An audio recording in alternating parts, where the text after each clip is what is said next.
ꯃꯌꯥꯝꯒꯤ ꯅꯨꯡꯉꯥꯏꯅꯕꯒꯤꯗꯃꯛ ꯂꯩꯖꯔꯤꯕ ꯃꯈꯜ ꯃꯊꯦꯜ ꯃꯅꯤꯄꯨꯔ ꯆꯦꯅꯦꯜꯅ ꯃꯌꯥꯝꯕꯨ ꯏꯀꯣꯛꯅꯣꯅ ꯈꯨꯔꯨꯝꯖꯔꯤ꯫ ꯉꯁꯤ ꯃꯌꯥꯝꯒꯤ ꯅꯨꯡꯉꯥꯏꯅꯕꯒꯤꯗꯃꯛ ꯃꯅꯤꯄꯨꯔꯤ ꯍꯣꯔꯣꯔ ꯁ꯭ꯇꯣꯔꯤ ꯑꯃꯃꯨꯛ ꯄꯨꯗꯨꯅ ꯂꯥꯛꯆꯔꯤ꯫ ꯍꯣꯔꯣꯔ ꯁ꯭ꯇꯣꯔꯤ ꯑꯁꯤꯒꯤ ꯃꯃꯤꯡ ꯂꯥꯏ-ꯁꯥꯅꯕ꯫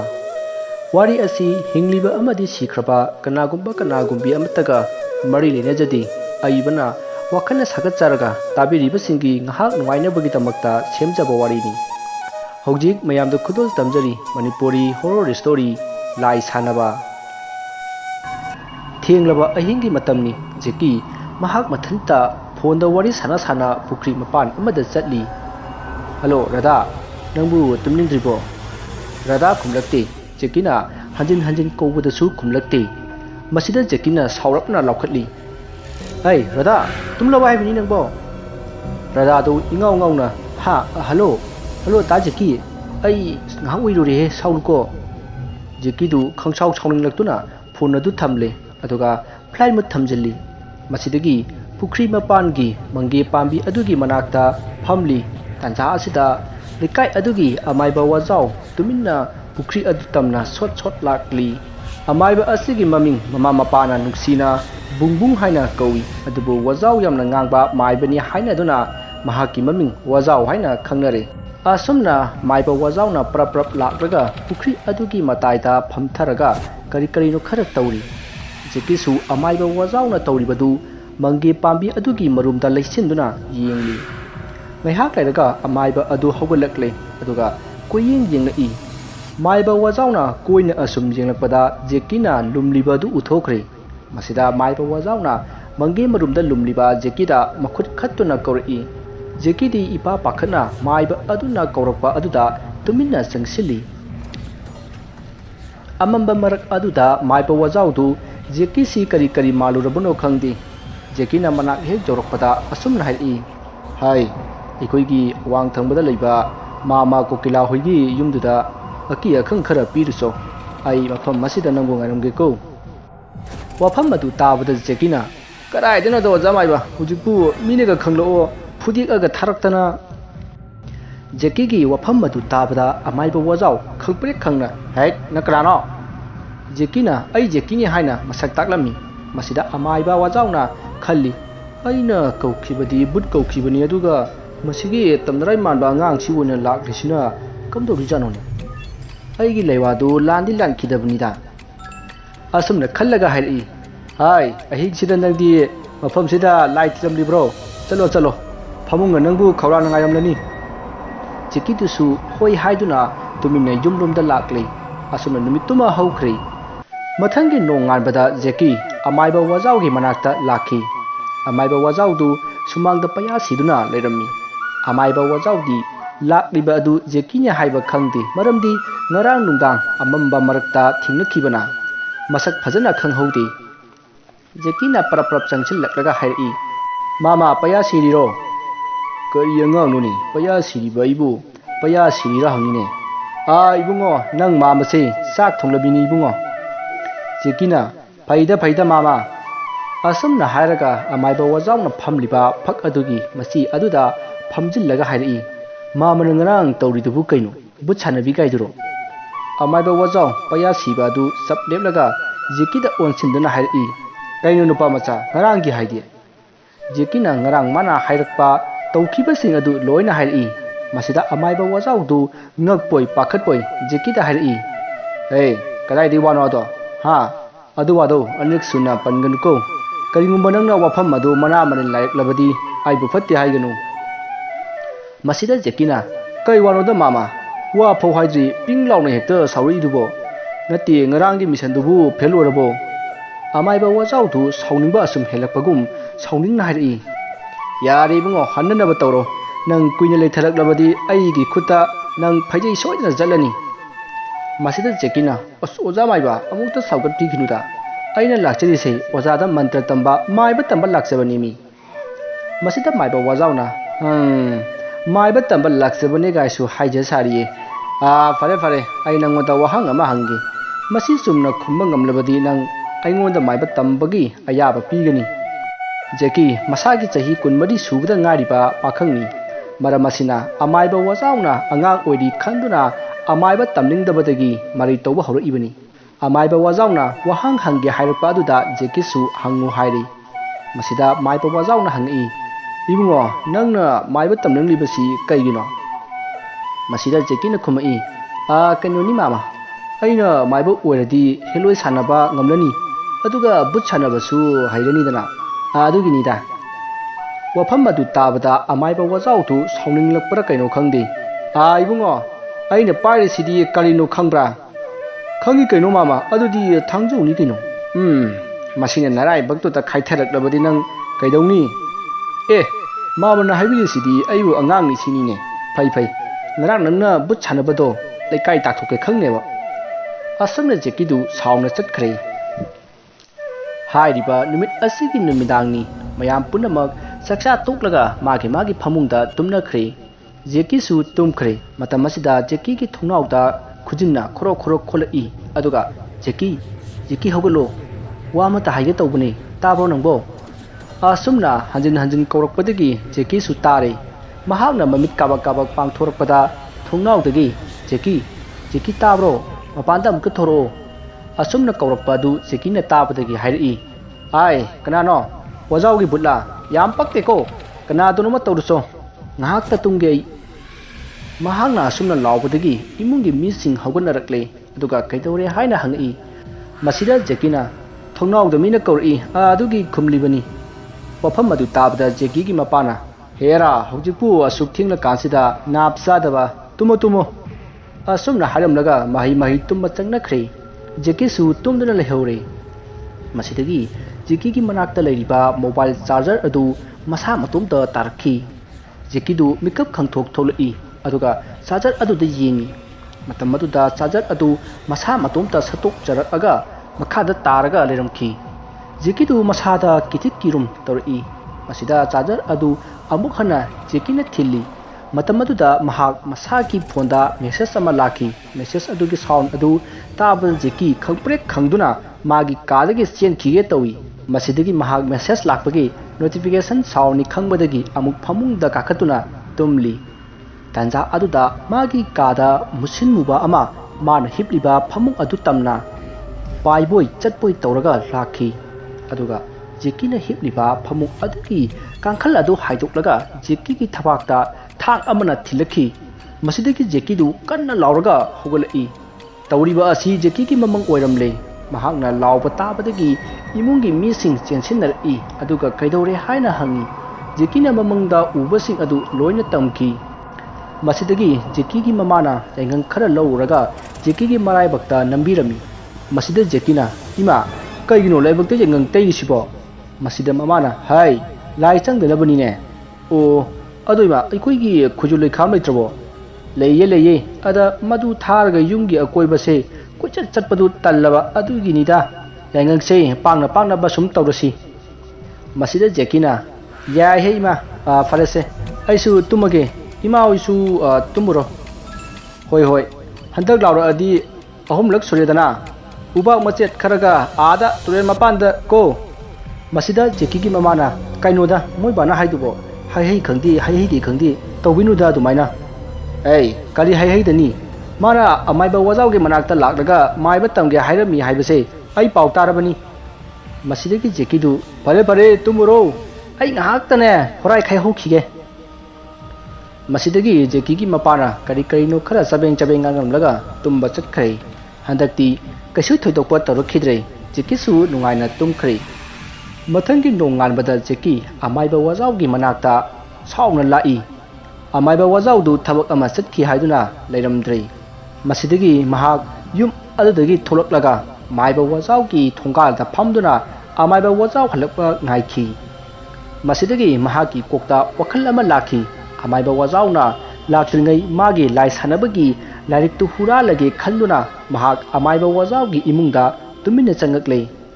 tanja si amaibagi nupi tharo pukrida kon phengba chatkhi masa singju walking chenba hanaraktri tanja asida jekina imungda prap sangchinduna amaiba wazaugi tumpham adu koithi thirami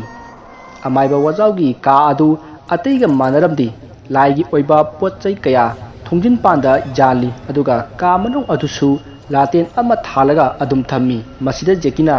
masi oiramgani khanduna ka aduda changsillaga ka aduda lairik koithi thirami usinna chin tarang amagi manungda yawrambadagi khara paba lairik ama puduna tuminna thorakle athabasing adudi aruba lairik oiramgani khanbadagi purakte asumna jeki magi yum jaukhai jikine yum hek jaubaga magi phone du call lai hello rada kailere tamo ibani ngasi nungdang wairam amukta unase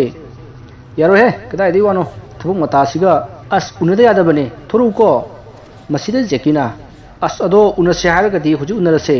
ai horen di thabuk laimi hoi pharene huji unase ai ngairamage nahan gi mafam duda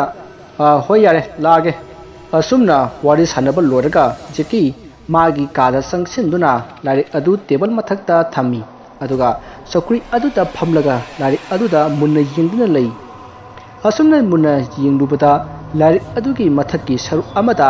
thawai mikau haina tharami masidagi jekina lari adugi maming adu khangbata jeki masadu kibugum tawi masidagi mahakna khali kari laik none aina lutaruk libasibo sa itanta sijanaba mantra oina iramdanane ai binabol prapti oinsa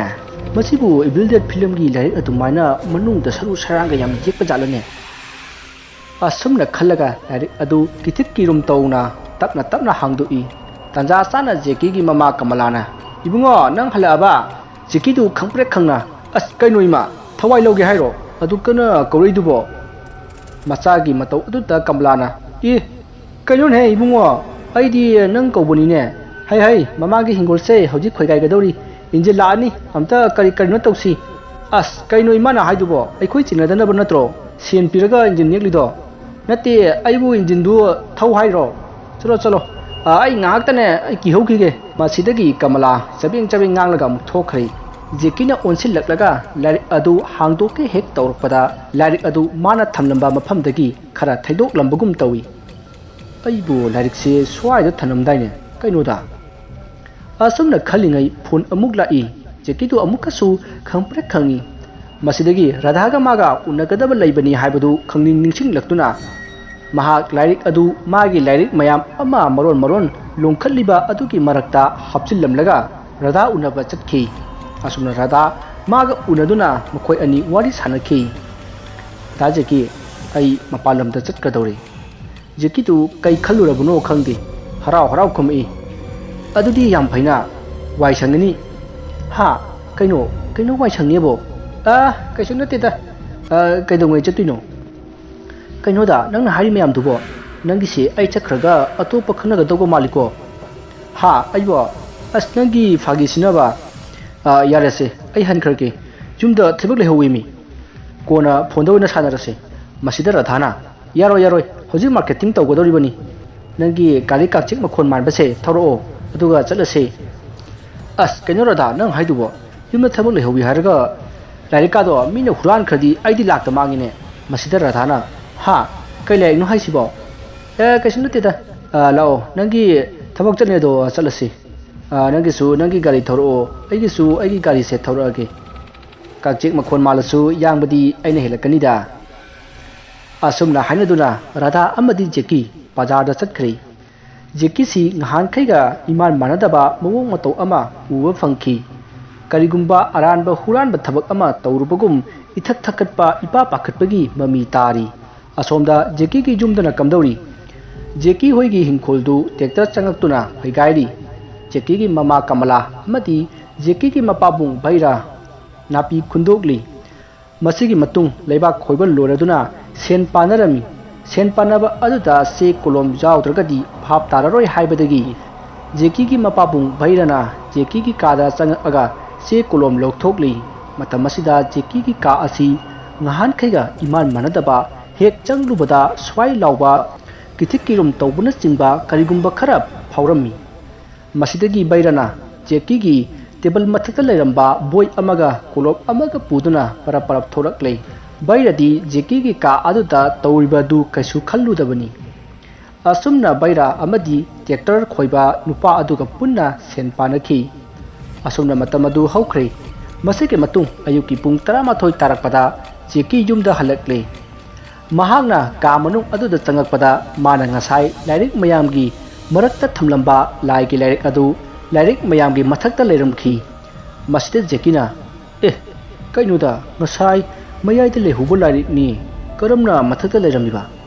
Asumna khallaga mahak lairik adu paikhatuna yengi matam asida lairik adu lumpu sarami. Jekina atopa lairik amada paiduna amuk yengi adubo atopa lairik sing adudi kaisu saramdi.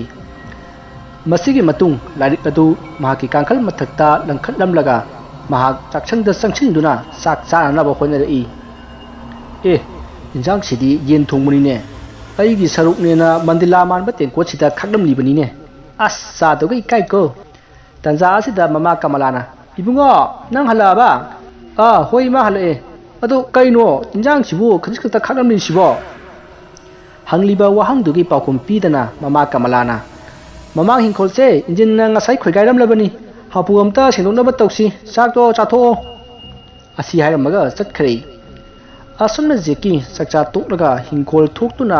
napi khundokli mahang napi khundokna wakhal ama khalli aina lariktu amukta phawba hangdoktri lariktu hangdoknaba tawbudasu ama natraga amana adum jeli kaya mugluba paibe yadab larik ora chanone. Asumna khallaga napi khundokpadu tokthokaga imung changi mama kamlana ibungo napi khundokpu lorabo ima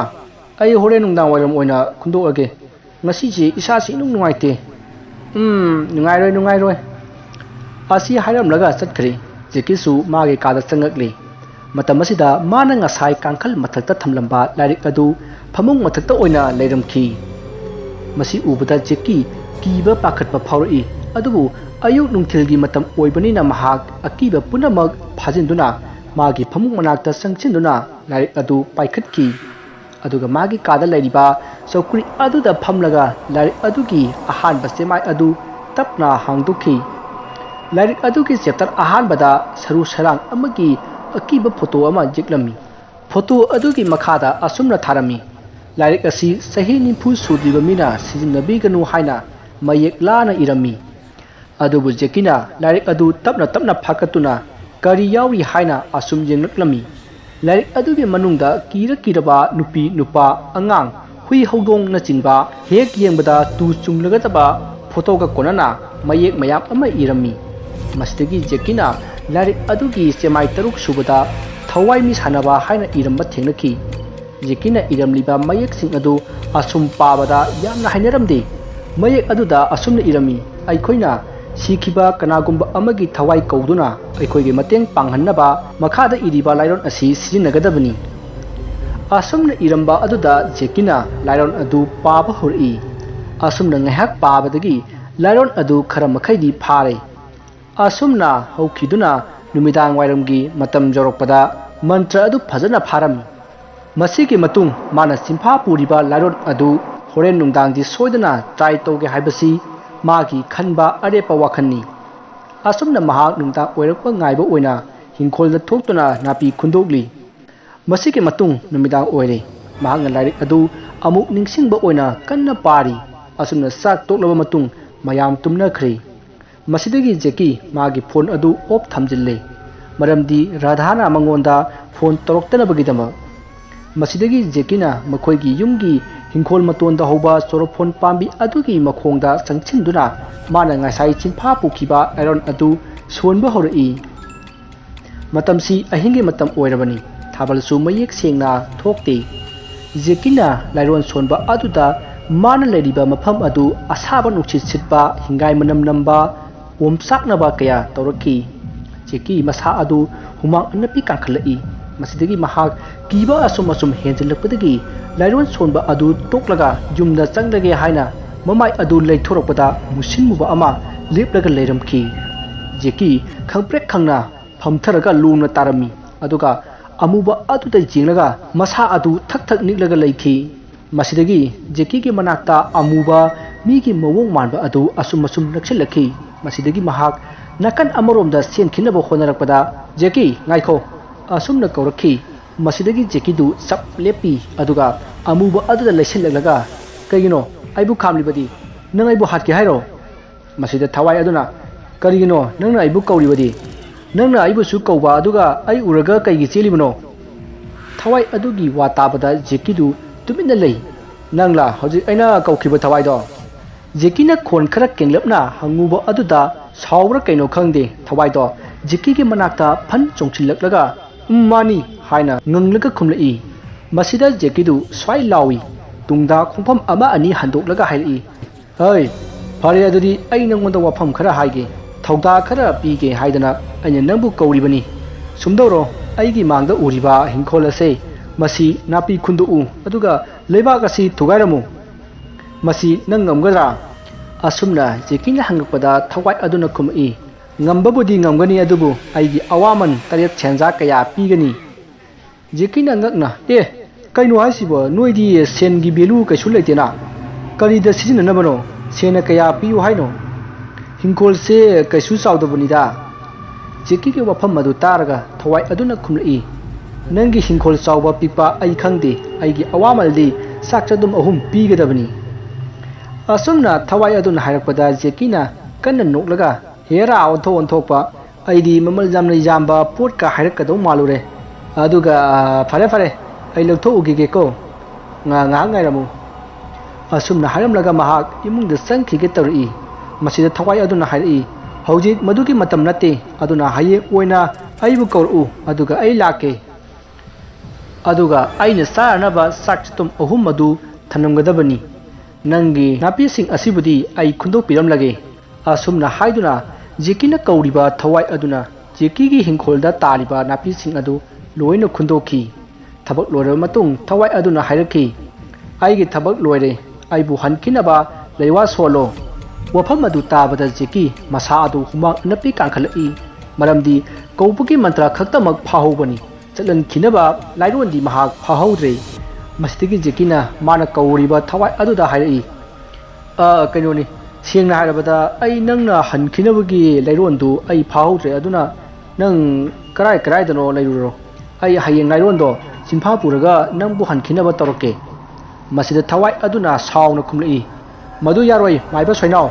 Nangna aibu kauraga karigi warana basinba aina warabadi nang suwagadabani.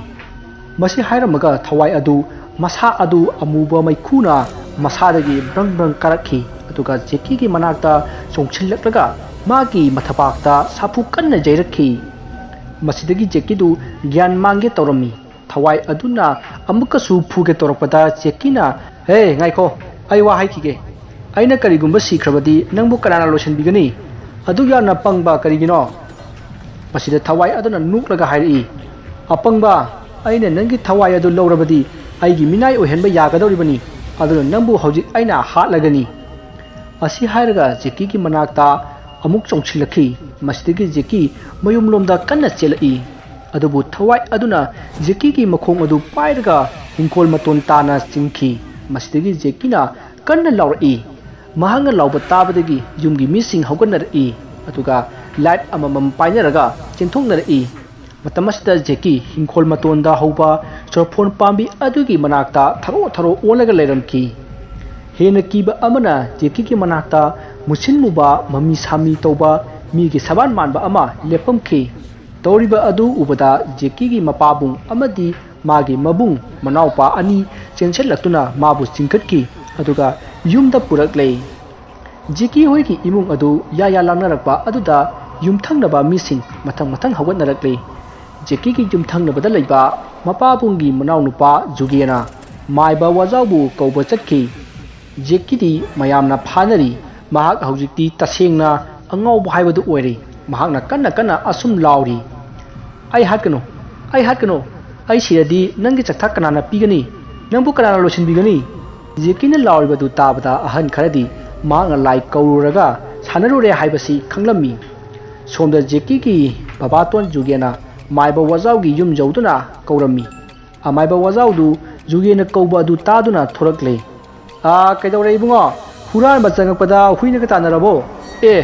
Tadagi wata sidie. Hai asuk thengna kansida maku sadana laktana khonglagadabo afaba wahai wata di krai dei tarani. Parase nusidana pagi tawbanida. Nacha nupa Jekidu hojik kaidawre aibano. Masida Jugena ingangangna. Tadadi karamna khangliba. He raibo ai si aphobu maiba amani haibasi kauraboina ai di ngasai na khanglabani jeki du lai wok na dana nang na ko ba lakani haibase khanglabani e adudi ta dana nganta laklaga mangjong na haibadi yadabra hai juge haiba butu maibana anaba kuchi thiraga yingi haina hange hairen hai ai se adu ada yaba maiba nate nang su hena khangdei da masida juge na yare ta da yare aine ta da gi sumang sida manglak na rabra kaino khangde ta da na su afam se hana khanglabani na yum phaudang haifeta ngai ko juge wani ga duk pa hai haina bagi wani ai lai khoyamna ba pochai lokhthu ugege ko asum na hairam laga imung changki jekina amai ba wajau gi yumdagi lai sanabagi lai adu hu khre haibasi mai ba wajau na hana khanglabani adubu lai sanabasi karai phawba lubage haibatu khanghallage khanduna lai adu jeki ki manaktagi loba lakhidabani amai ba wajau du khaw ama yalaga imungdagi thorakle mana sumang hek jobaga magi nupina thung adu lonsin howi asumna jugiga mai ba wajau ga wari sana sana lakle amai ba wajau lakpa ubada jekidu laina henjilakpagum sorphon makhong adu tamna sen khina ba honarai masida amai ba wajau na nuklaga hairai hai jeki kari no ne toridubo kari saruraba ha asi hairaga jeki gi mapada hairai ai bungo ising asengba khara piru aduga sengmut amaga yaru asumna mai ba wajau na haibadagi ising amadi seng adu pire asumna mai pa wajau na jekina kaururiba thawai adu tainabiduna mahan phamda halanki masdagi jekisu gyan lakle jekina gyan lakpada amai ba wajau lairamba aduda jeki ingangai aduga masa adu ipa pakhatli jekina ipa pakhatpa aduda mai ba wajau na hairi jeki nang boibo thok thakse yam tawine ko fare hayek ayuk angan bada ai da sodina lauko masi hairaga amai ba wajau satkhri jugena lupa sama dakhina katki adubu amai ba wajau na masidi aigi ithawni aigi thabakni aduna masida dakhina lobai jade hairam laga satkhri asumna matam adu haukhri matangi nonganduna jeki amai ba wajau gi manakta lari adu puduna lakhi amai ba wajau du sumangda waiseka lerami jekina oja maiba ai lakcheriye amai ba wajau du mamai adu onthorokti aduga wadi hairi nang lae kaidok sai bano mangba ngamba mantra tambiyo haibro jeki du ikai khumai oja maiba adugumba lewasu leibro amai ba wajau su sauna khumai jeki nang si handine ha nang ngarang ge thokdok tu karimta kidabra maside jekina kidi oja aibu awaba nang haliba thawai do aina sona lakna khini amai ba wajau na mana pariba sumjit adu tungda thamlaga jekida onsil laklaga hari nangna laibu lakna ba yai nangi tumbadu yai nang sido kuidre ko wafam adu tabada jekina amai ba wajau da nulukna hari asing bani mama ai sida su sikige ngrang aibu awaba pikhiba thawai do ai lakna daba yadabani jeki ki wafam adu tabada amai ba wajau du tumina khallaga mangol da kakhalu haibagi ingit ama pirai masdagi jeki amai ba wajau gi mangol da kakhathi masigi matung mai ba wajau du thabak loiraga mangol da phamliba jeki gi manakta sangchal laklaga wa kaya tanakhi jeki gi laibu sanage khanba thongna phaba matau aduda amai ba wajau na lai sanabagi niti niyom punamak taklami asumna tha ama haujinkhre haujikti jekisu khara makhaidi haire adubu mana hairiba asidi maiba ateina hairiba asiga manade magi mahai asina lai sanabagi maramda haibani maram asina laiwok tilokpa ana ayeki thabakti mahak tamkhide haikhide nomagi numit ama jekina mabu awaba pikhiba thawai adu kauduna laknarage khalami numit asigi numidangda jekina mana lai kaukhiba hingkhol matongi chorphon pambi adugi makhongda laklaga mana kaukhiba thawai adu amuhanna kaukhi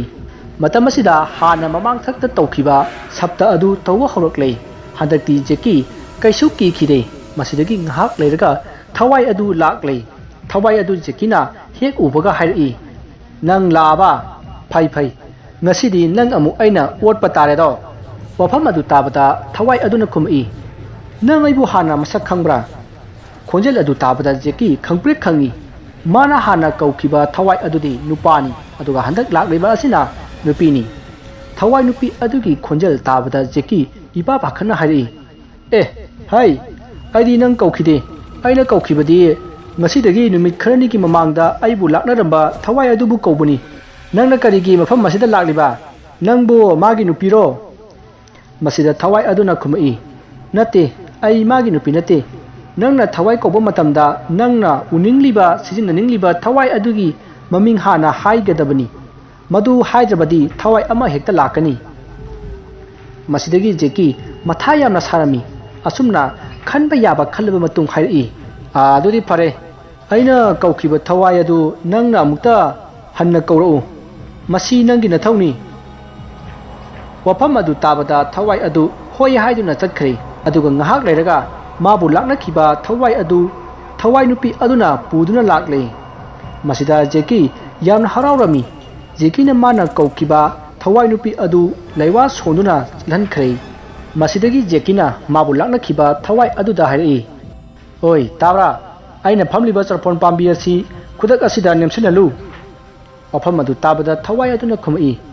ꯍꯦꯔꯥ ꯑꯃꯥꯏꯕ ꯑꯣꯏꯔꯣꯏ ꯄꯥꯔꯣꯏꯗꯕ ꯋꯥꯅꯤ ꯃꯗꯨ ꯀꯅꯥꯅꯕꯨ ꯉꯝꯒꯗꯧꯔꯤꯕꯅꯣ ꯉꯝꯃꯣꯏꯗꯕ ꯋꯥ ꯍꯥꯏꯔꯒ ꯂꯥꯛꯅꯕꯤꯒꯦ ꯈꯟꯕꯤꯒꯅꯨꯗ ꯃꯁꯤꯗ ꯖꯦꯀꯤꯅ ꯀꯔꯤ ꯑꯩꯒꯤ ꯆꯤꯟꯊꯛꯇ ꯈꯨꯝꯕ ꯑꯁꯤ ꯍꯥꯏꯔꯒ ꯃꯥꯅ ꯄꯣꯔꯛꯄ ꯍꯪꯒꯥꯝ ꯃꯔꯨ ꯈꯔ ꯊꯋꯥꯏ ꯑꯗꯨꯗ ꯆꯥꯏꯁꯤꯜꯂꯤ ꯃꯁꯤꯗꯒꯤ ꯊꯋꯥꯏ ꯑꯗꯨ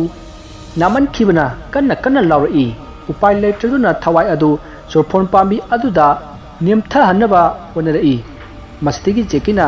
ꯇꯣꯛꯂꯣ ꯍꯥꯏꯗꯨꯅ ꯑꯃꯨꯛ ꯇꯣꯛꯍꯜꯂꯤ ꯑꯗꯨꯒ ꯃꯥꯒꯤ ꯅꯨꯡꯁꯤꯅꯖꯕꯤ ꯔꯥꯙꯥꯒꯤ ꯃꯅꯥꯛꯇ ꯆꯠꯂꯒ ꯀꯔꯤ ꯀꯔꯤ ꯇꯧꯔꯤ ꯌꯦꯡꯉꯨꯁꯣ ꯍꯥꯏꯅ ꯑꯃꯨꯛ ꯊꯥꯔꯝꯃꯤ ꯑꯗꯨꯁꯨ ꯁꯦꯀꯦꯟ 10 ꯐꯥꯎꯕꯒꯤ ꯃꯅꯨꯡꯗ ꯍꯜꯂꯛꯀꯗꯕꯅꯤ ꯍꯥꯏꯅ ꯍꯥꯏꯔꯝꯃꯤ ꯑꯁꯨꯝꯅ ꯊꯋꯥꯏ ꯑꯗꯨ ꯃꯈꯨꯠ ꯄꯦꯟꯅ ꯂꯥꯛꯅꯈꯤ ꯃꯁꯤꯒꯤ ꯃꯇꯨꯡ ꯊꯋꯥꯏ ꯑꯗꯨ ꯂꯣꯏꯁꯤꯟꯕ ꯃꯇꯝ ꯑꯣꯏꯔꯛꯂꯦ ꯖꯦꯀꯤꯅ ꯊꯋꯥꯏ ꯑꯗꯨꯗ ꯂꯣꯏꯁꯤꯟꯅꯕ ꯂꯩꯋꯥ ꯁꯣꯜꯂꯛꯄꯗ ꯊꯋꯥꯏ ꯑꯗꯨ ꯆꯠꯂꯨ ꯍꯥꯏꯕ ꯌꯥꯗ꯭ꯔꯦ ꯃꯁꯤꯗ ꯖꯦꯀꯤꯅ ꯀꯔꯤꯒꯤꯅꯣ ꯅꯪꯅ ꯆꯠꯂꯨ ꯍꯥꯏꯕ ꯌꯥꯗ꯭ꯔꯤꯕꯁꯦ ꯍꯥꯏꯅ ꯍꯪꯉꯛꯈꯤ ꯊꯋꯥꯏ ꯑꯗꯨꯅ ꯑꯩꯗꯤ ꯅꯪꯅ ꯀꯧꯔꯛꯄ ꯅꯠꯇꯦ ꯑꯗꯨꯅ ꯑꯩꯕు ꯀꯧꯔꯛꯑꯝꯕ ꯊꯋꯥꯏ ꯑꯗꯨꯅ ꯑꯩꯕु ꯑꯃꯨꯛ ꯊꯤꯟꯒꯗꯕꯅꯤ ꯅꯠꯇ꯭ꯔꯕꯗꯤ ꯑꯩ ꯍꯜꯂꯣꯏ ꯊꯋꯥꯏ ꯑꯗꯨꯒꯤ ꯋꯥꯐꯝ ꯑꯗꯨ ꯇꯥꯕꯗ ꯖꯦꯀꯤ ꯃꯊꯥ ꯌꯥꯝꯅ ꯁꯥꯔꯝꯃꯤ ꯃꯥꯅ ꯉꯁꯥꯏ ꯀꯧꯈꯤꯕ ꯊꯋꯥꯏ ꯑꯗꯨꯗꯤ ꯃꯁꯛ ꯃꯃꯤꯡꯁꯨ ꯈꯪꯍꯧꯗꯦ ꯑꯗꯨꯅ ꯀꯔꯝꯅ ꯀꯧꯒꯗꯕꯅꯣ ꯍꯥꯏꯅ ꯈꯟꯈꯤ ꯃꯁꯤꯗ ꯖꯦꯀꯤꯅ ꯊꯋꯥꯏ ꯑꯗꯨꯗ ꯍꯥꯏꯔꯛꯏ ꯅꯪꯕꯨ ꯀꯧꯕ ꯂꯥꯛꯂꯝꯕ ꯊꯋꯥꯏ ꯑꯗꯨꯒꯤ ꯃꯃꯤꯡ ꯍꯥꯏꯔꯛꯎ ꯍꯥꯏꯅ ꯍꯥꯏꯕꯗ ꯊꯋꯥꯏ ꯑꯗꯨꯅ ꯈꯪꯗꯦ ꯍꯥꯏꯗꯨꯅ ꯍꯥꯏꯗꯣꯛꯂꯝꯗꯦ ꯃꯁꯤꯗꯒꯤ ꯖꯦꯀꯤꯅ ꯑꯇꯣꯞꯄ ꯊꯋꯥꯏ ꯑꯃ ꯑꯃꯨꯛ ꯀꯧꯅꯅꯕ ꯍꯣꯠꯅꯔꯛꯏ ꯑꯗꯨꯕꯨ ꯅꯣꯡꯉꯥꯜꯂꯛꯀꯗꯧꯔꯕꯅꯤꯅ ꯃꯥꯅ ꯀꯧꯒꯗꯧꯔꯤꯕ ꯊꯋꯥꯏ ꯑꯗꯨ ꯂꯥꯛꯎ ꯍꯥꯏꯕ ꯌꯥꯗ꯭ꯔꯦ ꯃꯔꯝ ꯑꯁꯤꯅ ꯃꯊꯪꯒꯤ ꯅꯨꯃꯤꯠ ꯇꯥꯕ ꯉꯥꯏꯕ ꯇꯥꯈꯤ ꯍꯧꯖꯤꯛ ꯖꯦꯀꯤꯒꯤ ꯃꯅꯥꯛꯇ ꯂꯩꯔꯤꯕ ꯊꯋꯥꯏ ꯑꯗꯨꯅ ꯖꯦꯀꯤꯗ ꯑꯩ ꯍꯟꯈ꯭ꯔꯒꯦ ꯑꯩꯕꯨ ꯍꯟꯅꯅꯕ ꯑꯌꯥꯕꯗꯨ ꯄꯤꯔꯣ ꯍꯥꯏꯔꯛꯈꯤ ꯃꯁꯤꯗ ꯖꯦꯀꯤꯅ ꯍꯟꯈ꯭ꯔꯣꯅ ꯅꯪꯕꯨ ꯀꯅꯥꯅ ꯈꯥꯝꯒꯦ ꯉꯁꯥꯏꯅ ꯍꯟꯈꯤꯕ ꯌꯥꯔꯦꯅ ꯃꯁꯤꯗ ꯊꯋꯥꯏ ꯑꯗꯨꯅ ꯑꯗꯨꯗꯤ ꯑꯩꯕꯨ ꯀꯧꯔꯛꯑꯝꯕ ꯊꯋꯥꯏ ꯑꯗꯨ ꯂꯥꯛꯍꯜꯂꯨ ꯍꯥꯏꯅ ꯍꯥꯏꯔꯛꯈꯤ ꯖꯦꯀꯤꯁꯨ ꯎꯄꯥꯏ ꯂꯩꯇ꯭ꯔꯕꯅꯤꯅ ꯃꯗꯨꯗꯤ ꯉꯝꯂꯣꯏ ꯍꯌꯦꯡ ꯅꯨꯃꯤꯠ ꯇꯥꯔꯒ ꯊꯋꯥꯏ ꯑꯗꯨ ꯀꯧꯒꯦ ꯍꯥꯏꯔꯝꯃꯤ ꯑꯁꯨꯝꯅ ꯃꯔꯩ ꯇꯧꯅꯔꯤꯉꯩꯗ ꯅꯣꯡ ꯑꯁꯨꯝ ꯉꯥꯟꯊꯣꯔꯛꯂꯦ ꯃꯁꯤꯗꯒꯤ ꯊꯋꯥꯏ ꯑꯗꯨꯅ ꯍꯥꯏꯔꯛꯏ ꯑꯃꯥꯏꯕ ꯁꯣꯏꯅꯥꯎ ꯑꯩ ꯍꯧꯖꯤꯛ ꯅꯣꯡ ꯉꯥꯟꯊꯣꯔꯛꯂꯦ ꯑꯗꯨꯅ ꯅꯪꯒꯤ ꯅꯁꯥꯗ ꯑꯣꯏꯅ ꯑꯩ ꯆꯪꯗꯨꯅ ꯂꯣꯠꯄ ꯇꯥꯔꯦ ꯑꯗꯨꯒ ꯍꯣꯔꯦꯟ ꯅꯨꯃꯤꯠ ꯇꯥꯔꯒ ꯑꯩ ꯅꯪꯒꯤ ꯅꯁꯥꯗꯒꯤ ꯑꯃꯨꯛ ꯊꯣꯔꯛꯂꯒꯦ ꯑꯗꯨꯒ ꯅꯪꯅ ꯑꯩꯕꯨ ꯍꯜꯍꯟꯈꯤꯅꯕꯒꯤ ꯊꯧꯔꯥꯡ ꯑꯗꯨ ꯇꯧꯔꯣ ꯋꯥꯐꯝ ꯑꯗꯨ ꯖꯦꯀꯤ ꯌꯥꯝꯅ ꯌꯥꯅꯤꯡꯂꯝꯗꯦ ꯃꯔꯝꯗꯤ ꯊꯋꯥꯏ ꯑꯁꯤꯅ ꯍꯦꯛ ꯆꯪꯈꯤꯕꯗ ꯃꯍꯥꯛ ꯑꯉꯥꯎꯕ ꯍꯥꯏꯕꯗꯨ ꯑꯣꯏꯒꯗꯧꯔꯤꯕꯅꯤ ꯑꯗꯨꯕꯨ ꯀꯧꯔꯤꯕ ꯊꯋꯥꯏ ꯑꯗꯨꯒꯤ ꯂꯩꯐꯝ ꯄꯤꯗ꯭ꯔꯕꯗꯤ ꯖꯦꯀꯤ ꯑꯃꯗꯤ ꯃꯥꯒꯤ ꯏꯃꯨꯡ ꯃꯅꯨꯡ ꯑꯋꯥꯕ ꯅꯪꯒꯗꯧꯔꯤꯕꯅꯤ ꯃꯔꯝ ꯑꯁꯤꯅ ꯖꯦꯀꯤꯅ ꯌꯥꯅꯤꯡꯗ ꯊꯋꯥꯏ ꯑꯗꯨ ꯃꯉꯣꯟꯗ ꯆꯪꯕꯒꯤ ꯑꯌꯥꯕ ꯑꯗꯨ ꯄꯤꯈꯤ ꯃꯁꯤꯒꯤ ꯃꯇꯨꯡ ꯊꯋꯥꯏ ꯑꯗꯨ ꯖꯦꯀꯤꯗ ꯍꯦꯛ ꯆꯪꯕꯒ ꯃꯁꯥ ꯑꯗꯨ ꯇꯔꯪ ꯑꯃꯗ ꯇꯥꯎꯈꯤ ꯒ꯭ꯌꯥꯟ ꯇꯥꯖꯔꯕꯁꯨ ꯃꯥꯅ ꯇꯧꯒꯦ ꯈꯟꯕ ꯊꯕꯛ ꯑꯃꯠꯇ ꯇꯧꯕ ꯌꯥꯈꯤꯗꯦ ꯑꯗꯨꯒꯤ ꯑꯣꯟꯅ ꯇꯩꯅꯕꯗ ꯐꯠꯇꯕ ꯁꯩꯔꯥꯟ ꯇꯨꯔꯥꯟꯕ ꯉꯥꯛꯇ ꯇꯧꯕ ꯍꯧꯔꯛꯈꯤ ꯍꯧꯖꯤꯛ ꯅꯣꯡ ꯐꯖꯅ ꯉꯥꯜꯂꯦ ꯖꯦꯀꯤ ꯃꯌꯨꯝꯗ ꯄꯔꯞ ꯆꯪꯉꯛꯑꯒ ꯃꯥꯒꯤ ꯀꯥ ꯑꯗꯨꯗ ꯂꯩꯕ ꯐꯃꯨꯡ ꯑꯗꯨ ꯃꯩ ꯊꯥꯔꯛꯈꯤ ꯖꯦꯀꯤꯒꯤ ꯀꯥ ꯑꯗꯨ ꯃꯩ ꯆꯥꯛꯂꯛꯄ ꯑꯗꯨꯗ ꯖꯦꯀꯤꯒꯤ ꯃꯃꯥ ꯀꯃꯂꯥ ꯆꯦꯟꯁꯤꯜꯂꯛꯇꯨꯅ ꯃꯩ ꯆꯥꯛꯂꯦ ꯍꯥꯏꯅ ꯀꯟꯅ ꯂꯥꯎꯈꯤ ꯑꯌꯨꯛꯀꯤꯃꯇꯝ ꯑꯣꯏꯕꯅ ꯌꯨꯝꯒꯤ ꯃꯤꯁꯤꯡ ꯂꯣꯏꯅꯃꯛ ꯂꯩꯔꯝꯃꯤ ꯃꯁꯤꯗꯒꯤ ꯏꯃꯨꯡꯒꯤ ꯃꯤꯁꯤꯡꯅ ꯆꯦꯟꯁꯤꯜꯂꯛꯇꯨꯅ ꯃꯩ ꯆꯥꯛꯂꯤꯕ ꯑꯗꯨ ꯀꯜꯂꯝꯃꯤ ꯑꯁꯨꯝꯅ ꯌꯨꯝ ꯑꯗꯨ ꯃꯩꯅ ꯆꯥꯛꯀꯗꯕ ꯑꯗꯨ ꯀꯜꯍꯧꯈꯤ Masidagi Jekidu Sakshanglomda Prap Prap Changchil Kharga Thang ama Lokthorei aduga magi mayambada thinunaba honarakpada magi mapana thang adu phahauki aduga Jekibu phuki adubu Jekidi kaisu nadabagum noktuna leikhi aduga mapapongda songchillaktuna maya siknaba honarei matam asida Jekigi manau nipa ani aduna phaki leiriba imung manungi mising adu Jekigi mawong aduda kinarami masidagi Jekina nuklaga mayam kibro aigi mawong sibo asumna hairga kana nui aduga mapanda parap amuk thokre aduga asum chatkre magi matungda mayamba manau singna tanarei masidagi Jekina makoigi thongal ge mayok nabada leiba yum amagi loijabai yen ama pharami aduga mayana siktuna setuna sarami matau adu ubada yum adugi miyoi adu Jeki se hingsa basangle haiduna koilaw lawnarei Jeki gi mayamba manau singsu chokchilaktuna Jeki bu pharaga puki aduga yumda mayam changduna pharami masidagi ngasai amaiba wajau koba khiba Jeki gi babaton juge amukasu maiba wajau bu koba lakhi amaiba wajau du ayuki walking thorakpada thengnare juge na wafam punamak tamki masidagi amaiba wajau su handakti pakhalaktuna parap chelakhi asumna amaiba wajau amadi juge Jeki gi manak jawre Jeki di amaiba wajau ubada yamna sawbagi mawong ulami masida amaiba wajauna Jeki gi mapada nachanupa asi mathong yamna sadi migi lai-sanabagi leiwabu mana lana sijinnarubana ngasigi thogdok ase thoklibani haina nganglami masidagi Jeki gi mama Kamalana tada hojipu kari tawrgadoribano isa sibu ngawgadoribra masida maiba wajauna sauna haima kari tawrunige sijakhiba tayadana laida phok saradi sijaba tabanidana jugedu amaiba wajau si sawre khakbadagi oza saubiginu angangni kanga tawjarini ozana phanaba kari nu khara tawbiragadi angangse soidana bera karani yuja mastigi amaiba wajau du jugena taptharakpa aduda wakhan hanthari phare hojik ibungo nupa masa sigi masada thawai ama sangduna leire thawai asiga maga yanakhiba amagi matung inna horen nungdang phawbadi thawai ase chatlu haiba yararoi aduna nungdang ngaiba tabani asumna amaiba wajauna haibadigi mayamdu numidang oirakpa ngaire somde Jekidi magi masa adu koichat chatningbagi mabu kiduna thamliba thori adu tatnanaba kanna honari masidagi makhut adu thori aduga taknabada makhut khujeng adu hubatuna I yamna thokle asumna matam adu haukibana hojik numit tare amaiba wajauna Jekibu sarphon makhongda puduna magi masada changliba thawai adu tanthoknaba laigi lairon solakhi matam asida Jekidu khanghaudana sarphon mathak aduda parap kakhatkre aduga thawai adu Jeki ge masadagi thoki Jekina gyan lakpada mahak chorphon mathakta leiramba aduda mako ngauduna uthaktagi tarakhi masida magi makhut amadi makhong mathaba ke saruk khara tekhi mayamna mabu hospital da pukhatuna laikat nakhi somda amaipa wajauna Jeki gi yaifanabagi damak laison tinson tawduna manak sanaramba mana kauramba thawai adubu lotion bikhi masitagi Jeki numit marini suba numita wakhal lakhi asuna mahak tha taruk hena haugat kakhat pangamdana laikhi thawdo adudagi mahak amukhanna maiba oiningbagi wakhal thawdoktuna hanagi punsida hinkhi nongma nungdang ama matam kuina switch off tawruraba magi phone adu on tawki aduga Radha ta phone tawki Radha Jeki ki khonjal tabada yamna harauki pungning nungsiduna yamna kapki Jeki da thokliba thawdo khudimak mahaksu loina tarami masidagi Jekina Radha bu themjinbiduna sigumba thabak amukhanna tawroroi haiduna haikhi asumna Radha amadi Jeki nungsiba nungai wari kaya sanaduna makoi anigi love story su makha sathki wari asigi lochilakpada kari maramdagi Jekina lai-sanabagi wakhalon pokibano haibadu haijarake mahanga nongma mamanaba nami bagi machindagi wafam khara tarami matau ekhoi mamadi lai-sanabadagi lak paikhre kaino mana ngambai changche ina khullaba migi yumdane butpret migi atamas thajillagane aduga madu amuk tanthokpagi sense chaung lawraga laigi business ni mana tawrise asumna mamanaba ꯅꯥꯃꯤꯕꯅ ꯍꯥꯏꯔꯛꯄ ꯑꯗꯨ ꯇꯥꯕꯗ ꯖꯦꯛꯀꯤꯒꯤ ꯋꯥꯈꯜꯂꯣꯟꯗ ꯂꯥꯏ ꯁꯥꯟꯅꯔꯒ ꯁꯦꯟ ꯇꯥꯟꯒꯦ ꯍꯥꯏꯕꯒꯤ ꯋꯥꯈꯜ ꯃꯔꯨ ꯍꯨꯟꯈꯤ꯫ ꯍꯥꯏꯔꯤꯕ ꯅꯨꯃꯤꯠ ꯑꯗꯨꯒꯤ ꯅꯨꯃꯤꯗꯥꯡꯗ ꯔꯥꯙꯥꯒ ꯃꯥꯒ ꯂꯥꯏ ꯁꯥꯟꯅꯕꯒꯤ ꯃꯔꯝꯗ ꯋꯥꯔꯤ ꯀꯌꯥ ꯁꯥꯟꯅꯈꯤ꯫ ꯃꯇꯝ ꯑꯗꯨꯗ ꯖꯦꯛꯀꯤꯒꯤ ꯃꯅꯥꯛꯇ ꯑꯃꯥꯏꯕ ꯋꯥꯖꯥꯎ ꯂꯥꯛꯇꯨꯅ ꯂꯥꯏ ꯁꯥꯟꯅꯔꯛꯈꯤ꯫ ꯑꯃꯥꯏꯕ ꯋꯥꯖꯥꯎꯅ ꯂꯥꯏ ꯁꯥꯟꯅꯕꯒꯤ ꯃꯍꯩ ꯍꯩ ꯍꯥꯏꯕꯁꯤ ꯖꯦꯛꯀꯤꯅ ꯈꯪꯕꯗꯒꯤ ꯃꯊꯪ ꯃꯊꯪ ꯊꯧꯗꯣꯛꯁꯤꯡ ꯑꯁꯤ ꯊꯣꯛꯈꯤꯕꯅꯤ꯫ ꯑꯗꯨꯕꯨ ꯍꯧꯖꯤꯛꯇꯤ ꯀꯩꯁꯨ ꯊꯣꯏꯗꯣꯛꯄ ꯇꯧꯗꯅ ꯍꯥꯟꯅꯒꯤ ꯄꯨꯟꯁꯤ ꯃꯍꯤꯡꯗ ꯍꯟꯖꯤꯟꯈꯤ꯫ ꯋꯥꯔꯤ ꯑꯁꯤ ꯃꯇꯥꯡ ꯑꯁꯤꯗ ꯂꯣꯏꯖꯔꯤ꯫